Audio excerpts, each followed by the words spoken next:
A war is raging on a nation's borders. A prime minister is addressing her people. We are not in this war for territorial ambitions, stresses Srimati Indira Gandhi in her public speech at Delhi on 12th December 1971.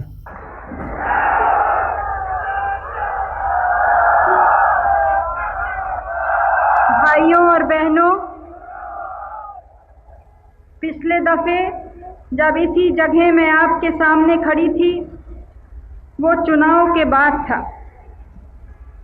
तब भी कुछ उसूलों के लिए, कुछ आदर्शों के लिए हम लड़े थे। एक भारत का चित्र हमने अपने देशवासियों के सामने रखा, सारी दुनिया के सामने रखा और हमने साबित किया कि भारत की जनता खूब अच्छी तरह से समझती है कि उसको किधर जाना है, कैसा भविष्य अपने लिए बनाना है। आज एक दूसरे तरह की लड़ाई हो रही है। हमारी पहली वो लड़ाई, अगर उसको कह सकते हैं, तो वो एक आपसी मतभेद कुछ था और शब्दों से एक दूसरे का मुकाबला किया और जनता के वोट से, मत से विजय हुई। आज की लड़ाई एक दूसरे तरह की है और इस लड़ाई में हम सब जो उस समय चुनाव के समय एक दूसरे से मतभेद रखते थे, वो सब एक हैं। भारत के तमाम जनता, सब धर्मों के, मजहबों के, सब भाषाओं और बोलियों के, सब प्रांतों के लोग इस समय एक हैं। लेकिन हम लड़ रहे हैं उन्हीं उसूलों के लिए। हम लड़ रहे हैं लोकतंत्र के लिए। हम लड़ रहे हैं इस उसूल के लिए कि कोई भी देश केवल धर्म के आधार पर नहीं बन सकता। कोई देश आज दुनिया में नहीं है जिसमें केवल एक ही धर्म हो। सब में कोई न कोई दूसरे धर्म के होंगे। तो प्रश्न यह है कि वो जो अल्पसंख्यक के लोग हैं, उनको उस देश के नागरिक होने के क्या अधिकार मिलते हैं। हम लड़ रहे हैं इस उसूल के लिए कि सब देशों को स्वतंत्र होने का अधिकार है। सब लोगों को अपनी आवाज़ उठाने का अधिकार है, अगर उनके मांगे ठीक मांगे हों तो।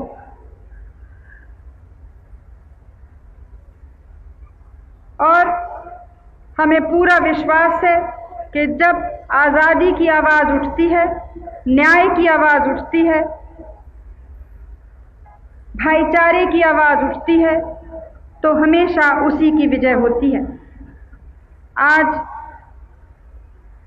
बहुत से हमारे बहादुर भाई सीमा पर लड़ रहे हैं। बहुतों की जान गई, बहुत से घायल अस्पताल में पड़े हैं और उनके पीछे हम और आप और सारे भारत निवासी खड़े हुए हैं। कुछ आगे हम बढ़े हैं, कुछ काम जो करना चाहते थे वो कर पाए हैं, लेकिन हम सबको मालूम है कि आगे आने वाले दिन अंधेरे के दिन हैं, कष्ट के दिन हैं। खतरा कोई कम नहीं हो रहा है, खतरा बढ़ रहा है। जो लोग लोकतंत्र की बात हमको सुनाते थे और कुछ थोड़ा बहुत हम पर ताना लगाते थे कि शायद हम पूरे लोकतंत्र में विश्वास नहीं करते हैं, वो अपनी बात को भूल गए।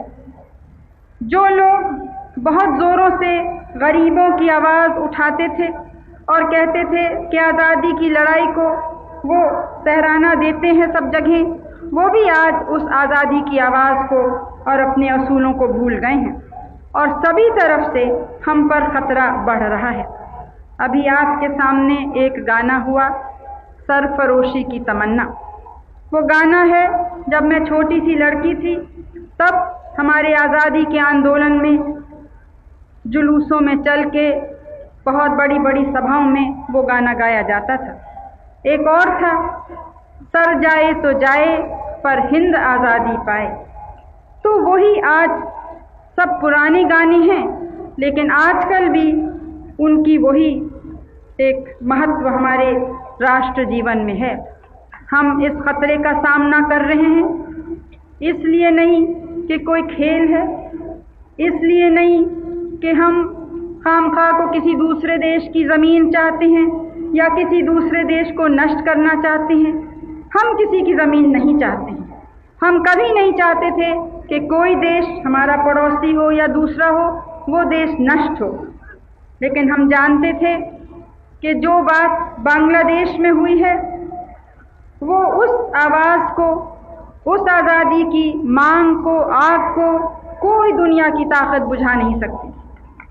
और हम जानते थे कि अगर हम उसको बुझने दें तो हमारी आज़ादी को भी बड़ा भारी धक्का पड़ता, हमारे लोकतंत्र को धक्का पड़ता और हमारे जो बुनियादी उसूल हैं उनको धक्का पड़ता। तो इसलिए आज इस लड़ाई में हम हैं। हम लड़ रहे हैं, जैसे मैंने कहा, कि ज़मीन के लिए नहीं, किसी देश को ख़त्म करने के लिए नहीं। मैं इस बात को दोहरा रही हूँ क्योंकि बड़ा ज़बरदस्त ये प्रचार हमारे ख़िलाफ़ अब बहाल हो रहा है। चाहे हमने इतनी ज़ोरों की कोशिश की हर तरह से कि शांतिमय कोई रास्ता निकले। बांग्लादेश की आज़ादी की आवाज़ तो थी ही, लेकिन बहुत सी साधारण जनता की अपने दुख की आवाज़ थी। क्या उनके महिलाओं पर बीता, क्या उनके छोटे बच्चों पे बीता, क्या उनके नौजवानों पे बीता, और उसका असर एक इतनी बड़ी संख्या में, इतने कम समय में, जो यहाँ पे एक बहती हुई वहाँ की जनता हमारे देश में आके पड़ी। अब जो लोग इस सब से आंख बंद करते हैं और जब तक पाकिस्तानी फ़ौज खड़ी थी तब तक कुछ नहीं बोल रहे थे, जब तक पाकिस्तानी फ़ौज लाखों की हत्या कर रही थी बांग्लादेश में, तब तक किसी की आवाज़ नहीं खुली। तब तक तो यही कहते रहे, ये तो अंदरूनी मामला है। कोई एक देश के देश को, एक कौम की कौम को ख़त्म कर दे, ये अंदरूनी मामला नहीं हो सकता है। और कैसे भारत खड़ा होकर देख सके कि हमारे पड़ोसी देश में इस तरह से लाखों की संख्या में लोग जान से मारे जा रहे हैं, उनकी आत्मा को कुचला जा रहा है, उनकी सभ्यता को ख़त्म करा जा रहा है। ये संभव नहीं था। और जहाँ भी मैं गई कई देशों में, वहाँ इस बात को मैंने बहुत खुली तौर से कहा। कुछ लोग कहते हैं कि जो बात मैंने कही, जो कही थी, उस पर मैं खड़ी नहीं रही। बाहर वाले शायद हमको नहीं पहचानते हैं। हम भारत की नारी क्या चीज़ होती है, शायद भारत को देखने का मौका नहीं मिला है। हम हैं भारत के, चाहे स्त्री हों चाहे पुरुष हों, एक बहुत बड़ी सभ्यता से हम निकले हैं। कोई थोड़े से 100 साल 200 साल की बात नहीं है, हज़ारों साल की हमारी सभ्यता है, हज़ारों साल का हमारा दुख है, हज़ारों साल से हमने सहन शक्ति सीखी है और बहुत से दुख, बहुत से कठिनाइयाँ, बहुत से अत्याचारों को हमने सहन किया है। लेकिन उस सहन शक्ति के संग एक दूसरी शक्ति भी निकली है, और वो है कि सहन करो जब तक होता है, लेकिन सीमा के बाहर जब चले तो दूसरी शक्ति से उसका मुकाबला भी करना होता है। इसी तरह से भारत गुलाम रहा, हर एक तरह से कुचला गया और थोड़ा थोड़ा इधर उधर उभरता था, फिर उसके आंदोलन दबा दिए जाते थे। लेकिन एक दिन आया जब सारे भारत के लोग उठ खड़े हुए। सारे भारत के लोगों ने, चाहे वो अनपढ़ हो, चाहे वो गरीब हो, चाहे वो बीमार हो, चाहे कुछ उनके कमजोरी हो, लेकिन एक आवाज से वो बोले, स्वराज्य हमारा जन्मसिद्ध अधिकार है। और उस दिन से भारत आगे ही बढ़ता रहा। कौन उसके शक्ति उसको दबाने के लिए नहीं लाई गई। आज हम समझते हैं कि उसी स्वतंत्रता को मजबूत करने के लिए हम लड़ रहे हैं।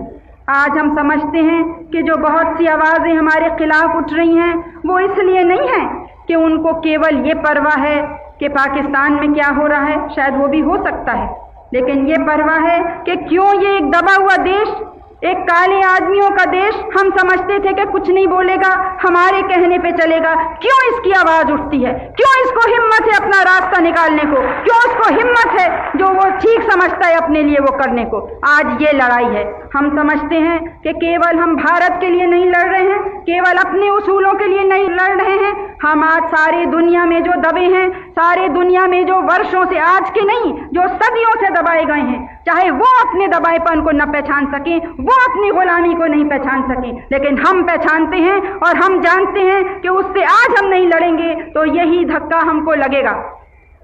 इसी तरह से जब हम आज़ादी के लिए लड़े तो केवल भारत शुरू में आज़ादी के जंग में था, लेकिन भारत के आज़ादी के आंदोलन से ये बहुत से दूसरे देश एक एक करके स्वतंत्र हुए हैं। तो इसी तरह से हमारी आज लड़ाई का जो कारण है वो बहुत गहरा है और वो हमारे लिए इतना महत्व रखता है, इतना ज़रूरी है कि हम, जैसे उस पुराने गाने में है, हम नहीं चाहते कि हमारा सिर कटे, हम नहीं चाहते कि हम कमज़ोर हों, लेकिन जो भी खतरे का सामना करना है, भारत के जो ऊंचे उसूल हैं, ऊंचे आदर्श हैं, उसकी जो बुनियाद है, उसके लिए सिर देना होगा। तो भारत सिर देने को तैयार है। आज ये धमकी में ये भी सुना, कोई देश कहता है कि उनकी भी कोई संधि या कोई समझौता पाकिस्तान से था। हमको ये पहले नहीं मालूम था, क्योंकि समझौता जो था, और समझौते कई थे, जहाँ तक मुझे मालूम है वो समझौता था कि कम्युनिज्म से लड़ने के लिए ये एक संगठन बन रहा है। ये संगठन नहीं बना था कि लोकतंत्र से लड़ें, ये संगठन नहीं बना था कि न्याय को दबाएं, गरीबों की आवाज़ को मिटाएं, इसलिए ये संगठन नहीं बना था। और अगर ये कारण उसका था तो एक बहुत बड़ा झूठ दुनिया के सामने उन लोगों ने रखा अभी तक। आज जो लोग हमसे कहते थे, हमारी नीति को बुरा बताते थे और कहते थे तुम कम्युनिज्म को बढ़ा रहे हो भारत में, हम तुमको चीन से बचाना चाहते हैं और तुम हमें इसमें मदद नहीं कर रहे हो, आज उनका क्या रुख है? आज वो कहते हैं कि दुनिया का सबसे बड़ा देश तो चीन है और सबको उसके रास्ते में किसी को नहीं आना चाहिए। तो इस तरह से दुनिया पलटती रहती है। आप अगर इन पिछले वर्षों का इतिहास देखेंगे तो एक ही देश है और एक ही कौम है जिसने ना अपनी राय पलटी, ना अपने शब्द पे पीछे गए, हमेशा एक रास्ते पे बहुत गहराई से, बहुत सोच के वो रास्ता हमने चुना है और उस रास्ते पर हम शुरू से चलते आ रहे हैं। आज पैर जमा के खड़े हैं और आगे इसी रास्ते पे हम चलेंगे। और मैं फिर कहती हूँ कि चाहे हम कमज़ोर हैं, हमारी फ़ौजें इतनी नहीं हैं कि जो दुनिया के बहुत बड़े बड़े जो शक्तियाँ हैं, जो यूरोप के देशों को भी हिला देती हैं, उनके मुकाबले में हम कुछ भी नहीं हैं। हमारे पास वो अस्त्र नहीं है, वो रुपया नहीं है, वो साधन नहीं है, वो उद्योग नहीं है, लेकिन हमारे पास भारत की आत्मा है, हमारे पास भारत की सभ्यता है और हमारे पास सच्चाई और न्याय है। और हम दिखाएंगे दुनिया को कि ये सब शक्तियाँ, चाहे ये दूसरी बाहर की शक्तियाँ हमारे खिलाफ लगें, लेकिन ये जो मनुष्य जाति की जो भीतरी एक चीज़ है जिसके लिए आज भारत खड़ा है, उसको कोई शक्ति दुनिया में ऐसी नहीं है जो दबा सके या हिला सके। लेकिन ये याद रखिए कि इसके लिए एक बहुत बड़ी ज़बरदस्त हिम्मत चाहिए, नारों की हिम्मत नहीं। ये कहना कि किसी देश को नष्ट करेंगे या खामखा को हम और लोगों को मारें या दुख फैलाएं, ये हिम्मत की बात नहीं है। हिम्मत की बात है कि अपने उसूलों पे दृढ़ता से खड़े रहें। और इसको हमको देखना है कि हमारे उसूल क्या हैं।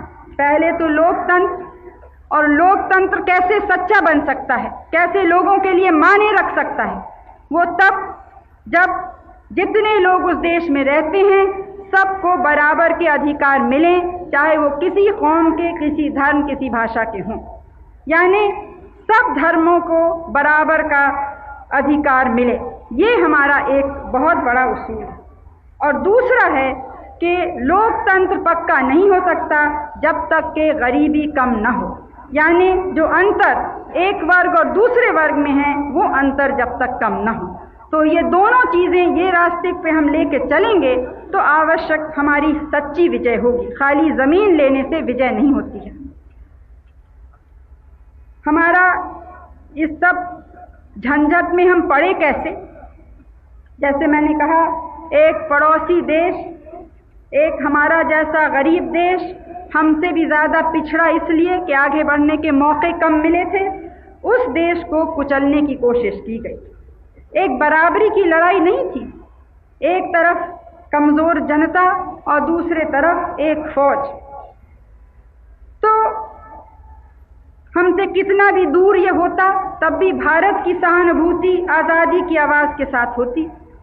भारत की सहानुभूति गरीबों की आवाज़ के तरफ होती, न्याय के तरफ होती। लेकिन ये देश तो हमारे पड़ोस में, क्या करीब करीब हमारे दरवाजे पे था। तो हम चाहते भी, अगर हम कहते कि अपनी भावना को दबा देंगे, हम अपनी आंखें भी बंद रखेंगे, कान मूंद देंगे, सुनेंगे नहीं क्या कौन वहाँ से रोने की जो आवाज़ है, तब भी हम अलग नहीं रह सकते थे उससे, क्योंकि उसका नतीजा हमारे सारे देश पर पड़ रहा था। हमारी आर्थिक स्थिति पर, हमारी सामाजिक स्थिति पे, हमारी राजनीतिक स्थिति पे, और सबसे खतरनाक बात हमारी सुरक्षा पर। तो इसलिए कोई भी देश दूर बैठा हुआ कहे कि नहीं कुछ हो रहा है, तुम सब्र करो। हमने सब्र किया, एक दिन नहीं, एक सप्ताह नहीं, एक महीने नहीं, 9 महीने तक हमने सब्र किया। और शायद ही कोई दिन गया हो जब हम पूरी कोशिश नहीं कर रहे थे कि किसी तरह से कोई रास्ता निकले जिसमें बांग्लादेश स्वतंत्र हो सके, क्योंकि हमको मालूम था कि स्वतंत्रता से कम वहाँ की जनता कुछ मानने को तैयार नहीं थी। और जैसे मैंने सब देशों को कहा कि वहाँ ये प्रश्न नहीं था कि भारत क्या चाहता है या नहीं, प्रश्न है कि जो वहाँ के रहने वाले हैं वो क्या चाहते हैं, वो क्या स्वीकार करेंगे। और हमने अपनी राय बताई कि जहाँ तक हम समझ सके हैं स्थिति को, वो केवल पूर्ण स्वतंत्रता ही स्वीकार करेंगे। लेकिन खैर तब भी 9 महीने थे जब दूसरे लोग बात करके कुछ देख सकते थे कि क्या दूसरा रास्ता है कि नहीं। लेकिन उतनी देर तो खाली हम ही को सलाह देने में गया वो। और अब जब हमारे ऊपर हमला हुआ तो कुछ लोग कहने लगे कि ये तो यही भारतीय लोग ही हमलावर हैं, इन्होंने ही आक्रमण किया। तो ये चीज़ें राष्ट्र जीवन में भी हम देख चुके हैं, अंतर्राष्ट्रीय जीवन में भी देख चुके हैं, सभी दुनिया देख चुकी है। और क्या असर इसका पड़ता होगा? इन बहुत से ये धनी देश हैं, कभी कहते हैं कि हमारे यहाँ के यानी उनके यहाँ के नौजवान गलत रास्ते पे क्यों चलते हैं। क्या उनको दिखता नहीं कि वो लोग जब कुछ आदर्श सामने रखते हैं लेकिन करते हैं दूसरा, तो उसका क्या असर पड़ेगा वहाँ की युवा पीढ़ी पर, वहाँ के बच्चों पर? तो ये बहुत बड़े बड़े प्रश्न हैं जिन पे हमें गहराई से सोचना है। और ये वक्त है जिसमें ये दूरदृष्टि से भी हम देखें और इस समय आज हमें क्या करना है उसके लिए हम तुरंत तैयार हों।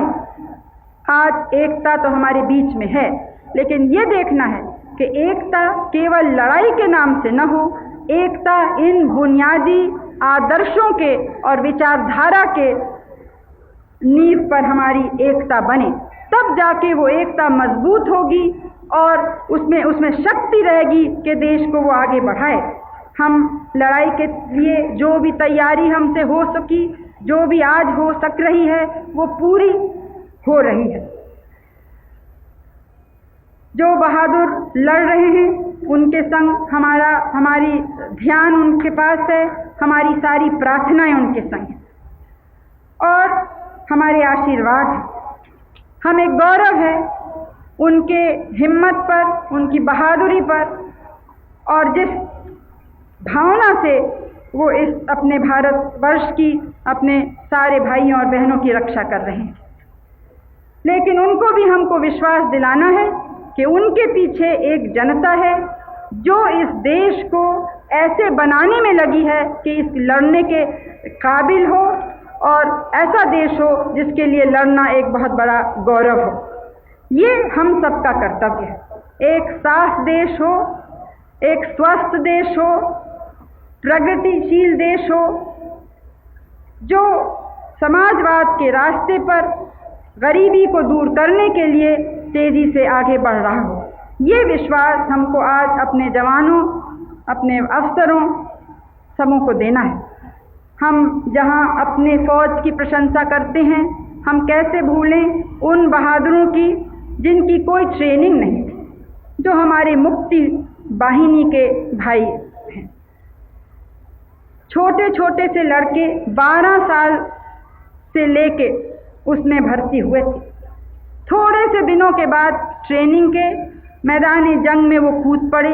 किस हिम्मत से लड़े हैं, किस हिम्मत से आज लड़ रहे हैं। वो साधारण हिम्मत नहीं है, साधारण ताकत नहीं है। वो तो जब अंदर एक आग जलती है तब एक खास ये ताकत एक आदमी या औरत या बच्चे या बूढ़े को आती है। वो आज़ादी की आग उनके दिल में थी। आज बांग्लादेश जो उनका एक सपना था असलियत बन गया है, लेकिन अभी उसकी नींव उतनी पक्की नहीं है जितनी बनानी है। और हमारी आशा है कि उनके नेता और वो सब लोग जो इस बहादुरी से लड़े हैं, और लड़ाई याद रखिए कि बंदूक की लड़ाई वो तो आज थोड़े दिनों थोड़े महीनों की है, लेकिन उनकी दुख भरी कहानी बहुत पुरानी कहानी है। तो आज फिर उनको मौका मिल रहा है कि एक नया देश बनाएं, एक स्वतंत्र देश। भारत चाहता है कि वो हम उनके देश में दखल न देना चाहते हैं और न देंगे। हम केवल चाहते हैं कि हम दोस्ती से रहें और एक नया रास्ता दुनिया को दिखाएं कि दो पड़ोसी कैसे बिना एक दूसरे के घर में दखल दिए एक दूसरे को मदद कर सकते हैं, एक दूसरे को मजबूत बना सकते हैं। ये एक नई मिसाल हमको दिखानी है। हमारे पाकिस्तान की फौज जो बांग्लादेश में है, वो अपनी राय से वहाँ नहीं है, भेजे गए हैं।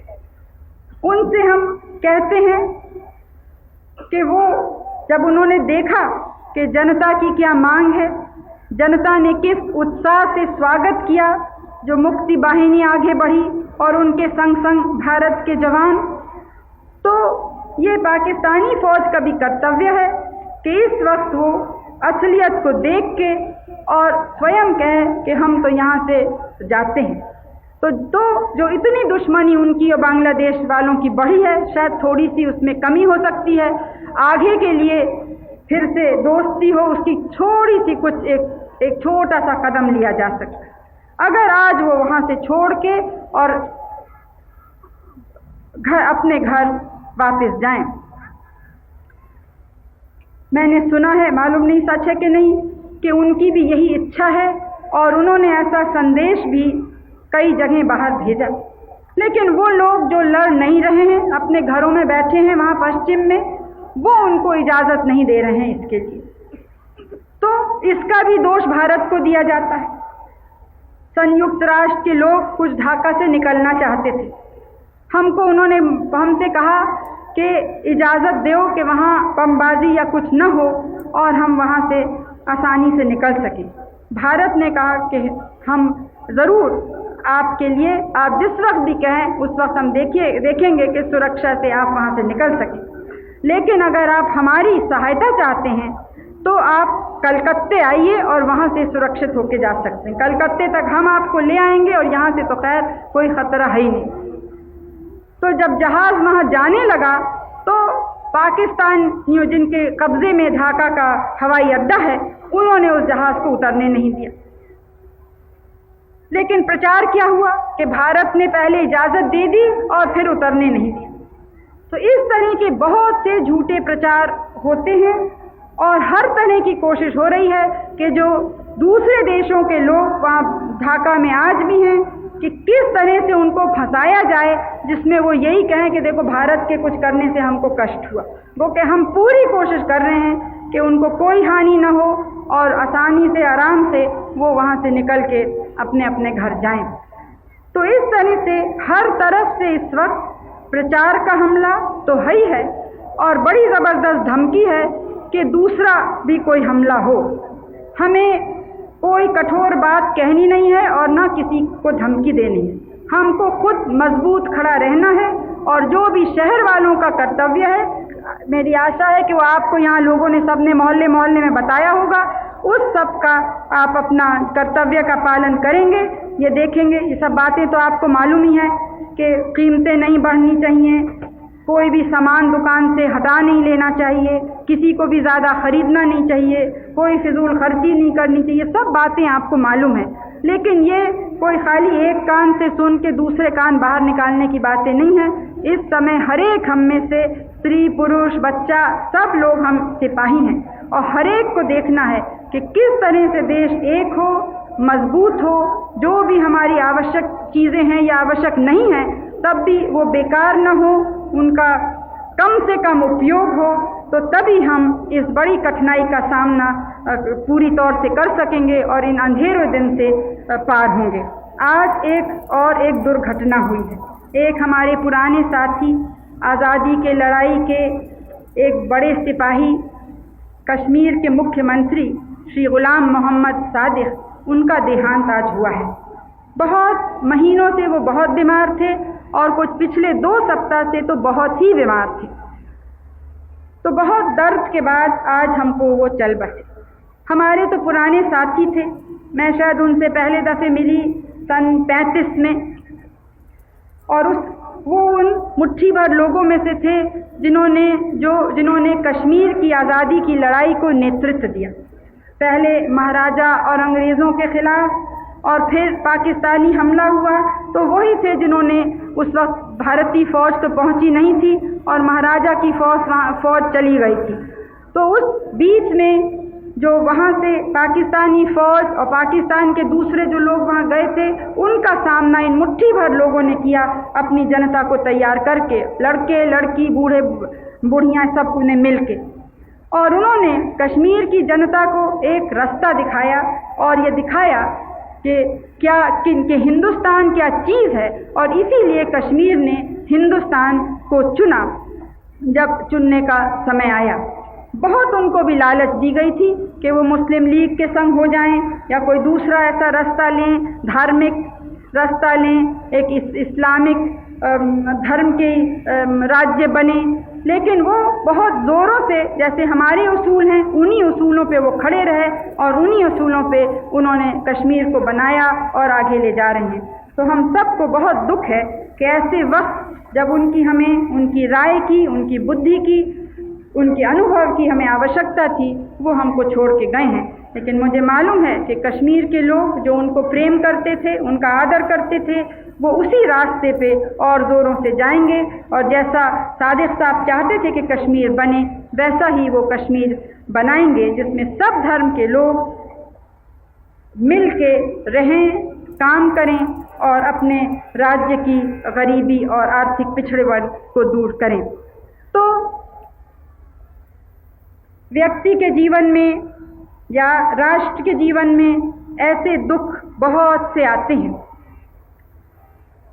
परीक्षा यह है कि उस दुख से दब जाए, खतरे से दब जाए या डर जाए, या हम कहें कि भाई ये तो जीवन का राज है ही है, दुख, कठिनाइयाँ, खतरे ये तो आते ही हैं, इनका हम सामना करेंगे और किसी चीज़ को हम अपने आगे बढ़ने के रास्ते पे किसी चीज़ को भी हम एक रुकावट नहीं मानेंगे।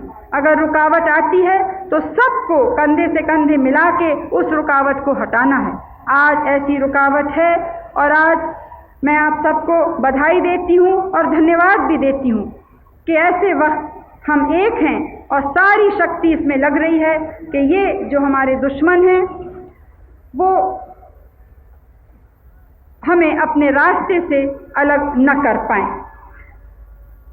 हमारे दुश्मन पाकिस्तान नहीं है, हमारे दुश्मन पाकिस्तान की जनता भी नहीं है, क्योंकि वो भी एक जनता, चाहे अभी लड़ाई की जोश में आके वो कोई भी हमको गाली दें, लेकिन एक दबी हुई जनता है, एक गरीब जनता है जिसकी आवाज़ आज तक सुनी नहीं गई है। और मैं नहीं समझती हूँ कि अगर उनके सामने सच्चाई रखी गई होती या आज भी रखी जाए तो वो ऐसे लड़ाई के रास्ते पे जाना चाहते। मुझे तो पूरा विश्वास है कि वो यही कहते कि वो भी इस रास्ते पे चलना चाहते हैं जिससे गरीबी हटे और उनका देश अपने पैरों पे खड़ा हो सके, कि घड़ी घड़ी दूसरे किस तरफ उनको ले जाना चाहते हैं, दूसरे देशों की नीतियों का वो सहारा न दें, लेकिन उनके हित में क्या है इसमें कोई शक नहीं है कि ये गलत सहारा मिलने से एक कमज़ोर देश को कोई बहुत बड़ा देश अपने बड़े बड़े ऐसे हथियार दे तो वो देश मजबूत नहीं होता है, उसके बोझ से वो कमज़ोर होता है, उसके बोझ से वो टूटता है। और यही हुआ है, क्योंकि पाकिस्तान को लगा कि बड़े बड़े देश उसको सहारा दे रहे हैं, तो उनके हुकूमत ने सोचा कि जनता की क्या परवाह करनी, जब हमारे पास इतनी बड़ी बड़ी वो हैं, हथियार हैं और पैसे हैं बाहर के और दूसरी मदद है, तो लोकतंत्र से क्या मतलब है, गरीबों की आवाज़ से क्या मतलब है, बंगाली क्या कह रहे हैं उससे हमें क्यों सुने, बलूची क्या कह रहे हैं हमसे क्या मतलब,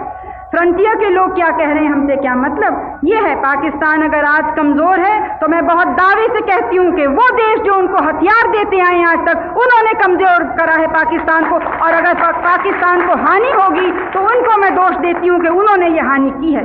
और आज जो हमसे जलते हैं क्योंकि इस किस्म की मदद हमने किसी से नहीं ली, वो इसी वजह से नहीं ली कि हम जानते थे कि हमारी आज़ादी अगर कम हुई तो किसी की मदद हमको मजबूत नहीं रख सकती, और अगर आज़ादी पक्की होती है तो बिना किसी के मदद के हम मजबूत रहेंगे, ज़रूर रहेंगे, और जो हमें करना है वो करके हम दिखाएंगे।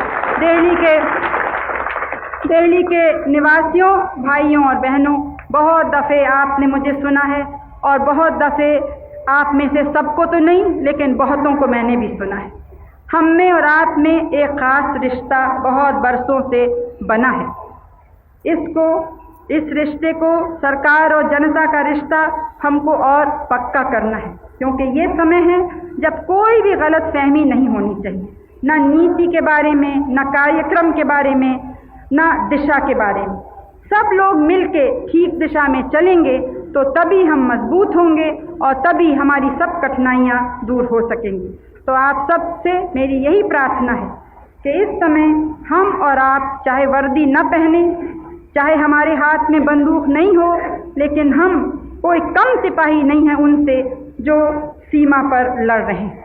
उसी भावना से हम भी अपना काम करें, तब हम असल में अपने जवानों को वो सहायता दे सकेंगे जिसकी आवश्यकता उनको और हमारे देश को है। आप सब मेरे संग मिल के जय हिंद का नारा बोलिएगा। जय हिंद। बहनों, आपको घड़ी घड़ी याद दिलाना पड़ता है, अब जय हिंद माने हिंदुस्तान की जय। आप हिंदुस्तान में क्या नहीं है? तो सब लोगों को मिल के फिर से खूब जोर से जय हिंद। हाँ, और भी जोर से एक दफे, देखें कितनी ताकत है दिल्ली वालों। ये पुराने घर हैं, वहां जरा हिल जाने चाहिए सब। जय हिंद। हाँ, इसी तरह से एक आवाज से जैसे बोले हैं, एक होके काम करना है, एक होके आगे बढ़ना है, एक होके भारत की विजय करनी है। धन्यवाद।